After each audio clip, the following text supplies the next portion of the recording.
we had weekly builds of the game, both alpha and beta, and always packed with changes, always packed with changes. And at this point, it feels that a lot of these changes that are coming in are based on what they hear from us, from you, from the people that play. Round it up, that's what it comes down to. I mean, we can talk about their initial view of some of the classes reworks, which were a little bit questionable, but then the community were like, well, listen, this is how we kind of would like to see it. And then they're like, well, okay, well, let's do it that way then.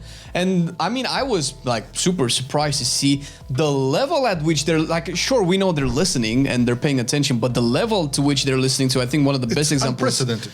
Yeah, it's like, I mean, personally, I have never seen, like, even with Dragonflight, when they were doing the whole Talon revamp and we were getting like all of those classes, all of those builds, so on, like we've had more done in 1 month of beta now than about like 2 or 3 months of Dragonflight beta. It's true. And in the Dragonflight beta, alpha and beta cycle, you still had that positive vibe that they were listening to feedback and were trying their best to do changes. I strongly believe for some of the changes that they want, they didn't have the time up until the release and so on and so forth. I feel now with War Within, I don't know why I'm getting this feeling that they're really trying to make this the best expansion ever. They're trying really hard, and we cannot really always talk about the spectrum of the classes. Although we always said this, if your class is shit, you won't enjoy anything about the game, because that's your first interface with everything. That's the 90% of the game. Yeah, and I'm not talking like your class being shit, your class not being competitive. No. If it feels like shit, like remember, like when you first started off in BFA and you didn't have your Azerite weapon anymore, as artifact weapon anymore, and you didn't have Azerite trace, you felt so bland, so shallow. Yeah, that was for me. That was the first time ever in WoW where I felt like, why is this so shit? Why is my class so shit?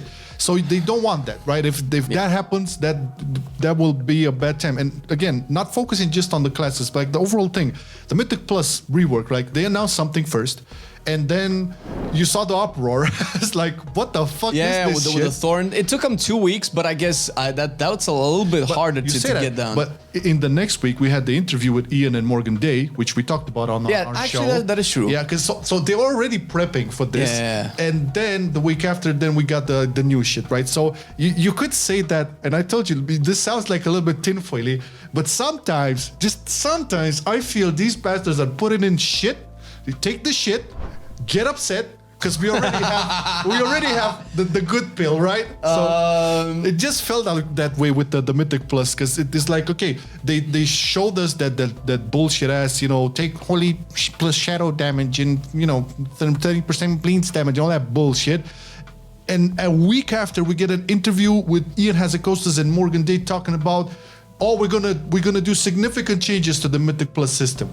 And the week after that, the next build basically is the new shit with Mythic Plus. So it kind of makes you wonder, right? That's all I'm saying. I think that the initial affixes were just a test run. I feel like sometimes they're doing these changes just to put something out there because they're taking like a little bit longer to do. Because if you really think about it, like, no offense to the devs or any shade thrown at them, but the affixes weren't that big-brained. Mobs take more X damage from one source. That's it. Yeah. It's not like it is now where you devise a whole new thing. They talk. This is hilarious because they talk. We don't want your screen to be filled with HP bars. No, but that's exactly. Throw me 20 balls. Just give me 20 every time.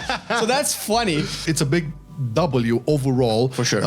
Even if it sounds a little bit tinfoily or conspiracy theory-ish, it's still a big win. And if you look at we do this because it's part of our job, right? But if you look at all of the patch notes on a weekly basis, you're gonna be mind blown on the amount of changes that are coming in like on a weekly basis. And these are not minor changes, mind you. These are like big stuff. So getting back to my initial thesis here, like, I don't know how they make up their objectives internally, like in their little meetings or whatever, but I have this feeling that they really want War Within to be, up until its release date, the best expansion that ever was. You say that. I say that. Then you could also I say that.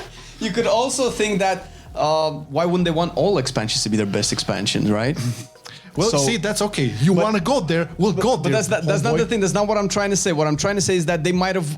It's not like they don't want Dragonflight to be the best expansion ever, and the things that they changed was pretty cool. But it really feels like they're pulling all of the stops now. Like a lot of the stuff that we haven't ever thought they would ever do, they're essentially doing it now. And I mean, you can call putting Metzen on the payroll, pulling up all the stops. Oh, yeah, right? we're going to So- talk about Metzen, yeah, for sure. But listen, okay, so let's make a little bit of a breakdown because I feel you touched the nerve there. Why wouldn't they make all of their expansions be the very best? Well, let me tell you why. Ever since BFA happened, because I believe Legion was the last expansion I felt they really tried their best to make it the best. And it became one of the best. But then BFA happened, and BFA started off quite promising. I mean, we can all remember The when premise was good, Yeah, we first saw the cinematic. We were actually excited at first about the Azerite traits and stuff. Although after a couple of weeks, we kind of like saw the risks with that. Yeah. But okay, but BFA happened, and I'm not sure if that was the setup to like, because after Legion, the bar was huge. Yeah. Right. So it was either let's make this the best expansion ever, or how the fuck do we top Legion, dudes? That's It the felt thing. like how the fuck do we top Legion, and they failed miserably. Okay, BFA happened. Then after BFA came Shadowlands. Now we all know the development between BFA and Shadowlands was the most problematic out of all of them. That was like when with the Afrosiabi situation, with all of the I don't want to go into all the disgusting I things. felt like the most prominent thing is the massive amount of disconnect that they had with the player base. It was building up until that point throughout BFA, and it culminated with Shadowlands, where it's not like they went out of their way to make a bad expansion, but it's everything that they thought was going to be good didn't really turn out that way. So I can only see that as a massive disconnect from what the player base. Yeah, but I feel like the objective for Shadowlands was like because I think people forget, but BFA wasn't really looked to like positively upon, right? So I think the objective for Shadowlands was like, okay, let's make a clean sheet here. Let's bring back the boys and the gals. And again, you have the super badass cinematic with Sylvanas. If I remember correctly, and I think I do, Shadowlands was at its launch record-breaking sales, like first, Yes. the biggest, the fastest PC selling game of all time in its time frame. So it had this title. But Shadowlands, can you believe that shit was the fastest? That's the effect from the cinematic. Okay, but I think the objective for Shadowlands was we gotta make reparations, we gotta make people understand that BFA was not, our masterpiece. We can do better. Yeah. And again, they failed. But they failed because that was like COVID times. That was like all of the stupid, like messy leadership problem they had over there with Afrasiabi, with people leaving, with the scandal, all of that. So that was problematic. Then came Dragonflight, and I don't think they set up their objective for Dragonflight to be the best expansion ever. We had like multiple videos on this topic. We said like, man, this is the foundation. Salvage. They rebuild it. Foundation of a new WoW, foundation of something better to come. Clearly with the talent rework and everything. Yeah, all across the board. I mean, even Professions, right? Like I was super excited at the beginning from Professions, right? Sure, there's a lot of problems with them, but the revamp to Professions, I believe that in and of itself was huge. All of the like more grounded stuff. Remember when we like were begging for something more grounded, more like I want to see mountains, I want to see trees. No more cosmic stuff. No more super giga astral powers flocking around and all of that. we wanted something more Warcraft, right? Yeah. And we kind of got it. But Dragonflight was not amazing, and I don't think they set it up to be amazing. I think they set it up to like, okay, guys, we fucked up with BFA, we fucked up with Shadowlands. Here's our I think they new needed us. a safe W. They needed a safe, reliable safe W is the right word, yes. to build upon. And I think that's true. Like we criticized Dragonflight a lot because there was not much else to say, considering everything was pretty good. The main issue with the Dragonflight development was probably the lackluster story and the lack of the wow and the epicness. And that's very easily observed because the contrast with the fantasy that they went for it, because they called it high fantasy. That's a very bold statement to make. High fantasy meaning like big wizards and mythical Big magic creatures, and spells, and and that's like complex systems. Like that's essentially high fantasy, and they kind of delivery, but it felt like the mobile version of it, right? It felt like it didn't have that many layers of depth. The story wasn't that particularly interesting. We didn't really interact with a lot of the characters. And we know for sure that some of the story in Dragonflight was cut, shortened, or sped up in any way. So we didn't really get the whole thing that they even wanted us to have, because they're like, okay, we're good, let's go into the World Soul Saga. Yeah, I think the biggest problem of Dragonflight was the vibe and the story, and basically what they used to like draw in. Sure, at the beginning there's that sense of awe and wonder. We love discovering the new territories and stuff, but that gets boring fast if you don't have a real immediate follow-up and if you don't have like the proper characters to engage. One cool thing that happened because of the Dragonflight story is the Iridicron. I feel that was that was a double. He likes Iridicron. Yeah, I feel his all like even for Rocket, the crazy demented villain, I kind of loved him. Yeah, that's no. I'm not saying they weren't. They're really good. But it's hard to like put the value on them because you came after Shadowlands, and the thing is, because we thought, there was at least a part of the community that thought that.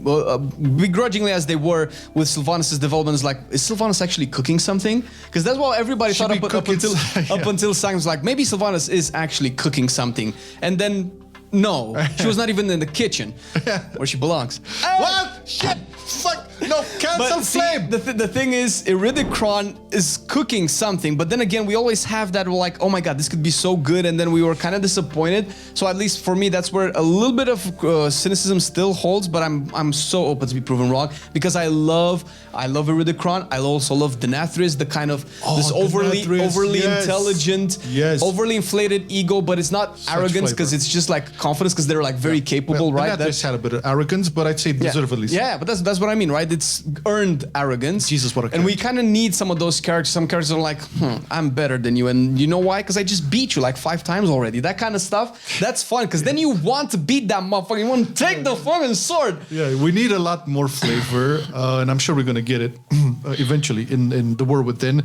But yeah, I think Iridicron was the first villain to actually respect us. Like, yes, exactly. Like, you never like all the time, oh, you puny insects, you will crumble. The 90s Cartoon Network villain thing. all that time. And even like during the Metzen era, I love Metzen, but on his era, all villains were kind of like the same shit. I'm going to crush you guys. Now, this guy was like, hold on.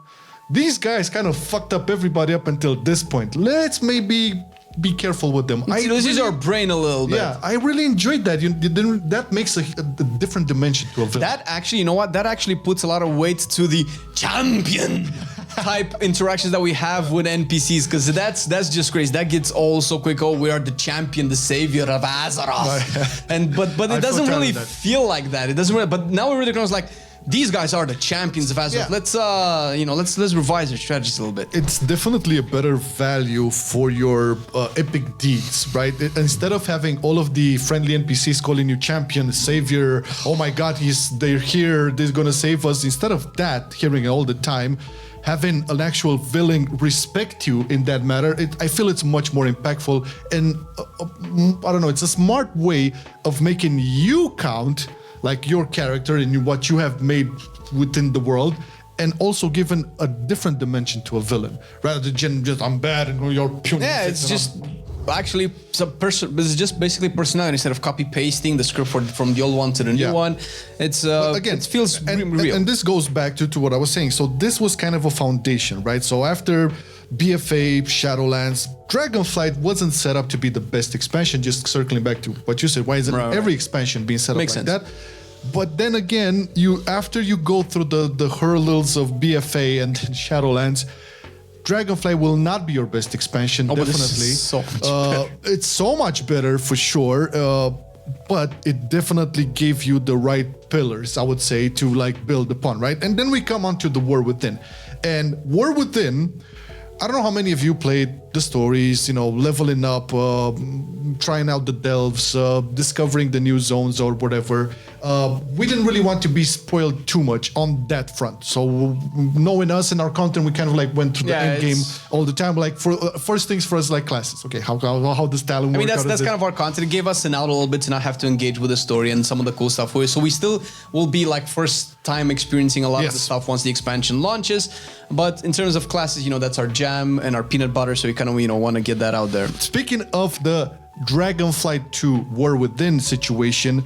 Now, as much as Dragonflight was like inhaling a lot of the feedback, the community was like throwing at it, now with the War Within, that inhale feels like it's being taken in by huge tubes. Then this is why I feel this time around is not like, oh my God, we need to save, oh my God, we need to put a foundation. No. I think they have the foundation from Dragonflight, but now they have the bonus of Metzen and his idea of making this big ass story and actually creating a world. Yeah, and I'm hoping that a lot of the characters will interact with, even people who are not invested that much into the story.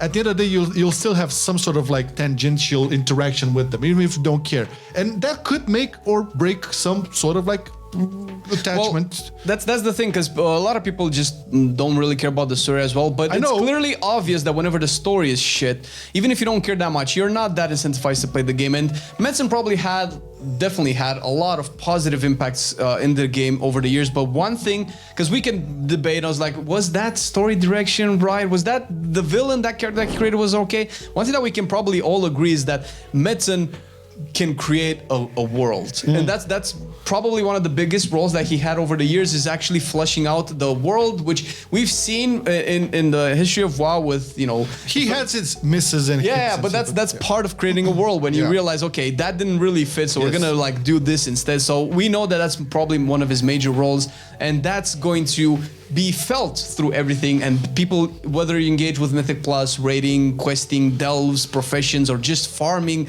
rabbits in Hallowfall or whatever, you're still gonna feel it. And I think that's what's gonna bring a lot of people. Yeah, very true. I think Metzen will be the missing piece. It can be hit or miss. Again, I'm not like 100%. Oh yeah, for sure. Yeah. Seals. Nobody's perfect. Topic at hand here. Okay, them setting up for War Within to be the best expansion ever is kind of real, just because of the amounts of changes that they're having. Just because we're always focusing on the classes, in a lot of our content, and we're looking at the changes and dissect everything. This doesn't mean that there's not other changes going around, with everything that's happening, like with interface, with the maps, and a lot of like quality of life shit, which we didn't even cover, but they're happening. Yeah. They are there. My general idea of this whole development process they set up for themselves for the War Within is, this is the best expansion up until the War Within midnight. Oh yeah. Well, I mean, the whole premise of the World Soul Saga is that they keep building on top, and they're laying bricks. Like we've seen the bricks. I mean, here talents are also laying in the bricks. We've had this conversation earlier, because a lot of people, some people are very upset about their hero talents, but other people are very happy about their hero talents. But they're not gonna say, if you really think about it, even because we keep making this comparison. Compare Shadowlands at the beginning, Covenants and Legendaries and Torghast, to how it was in the end.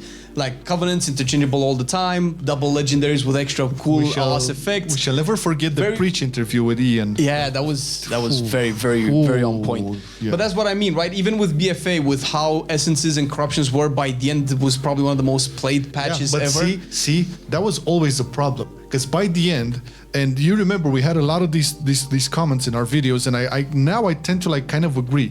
They made you ride the hamster wheel all those patches just because at the end they gave you everything, and even that everything they gave you, if you remember, it was still fucking it's like RNG. Giving you a finger instead of the whole hand. No, I know what you mean. I'm getting so pissed remembering this.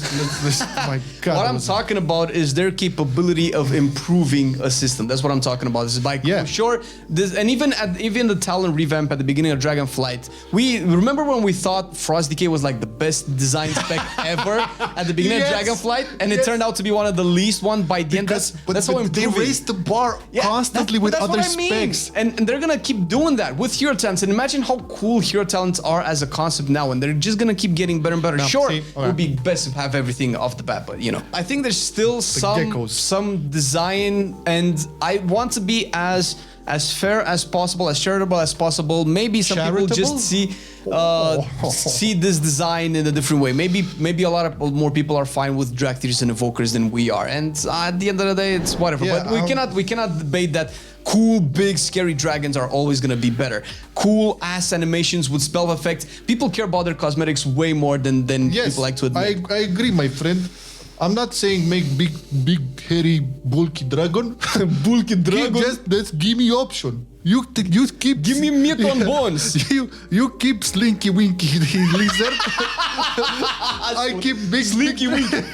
You keep Slinky Winky. We get big I'm not Jim. saying replace. Give all of the options. If you're gonna be so inclusive, just bring all the options. Why? Yeah. I don't feel represented by a Slinky Winky dangly, gecko like. Whatever that is, I don't. What? What would be fun? The guards in Valdraken should have been an option. I know. Those big boys. Exactly. You know what would be funny if they actually add some customization options like that and see how many people use the big bulky ones. Yeah, they'll be overall. I can guarantee you they will be overall. I can guarantee you.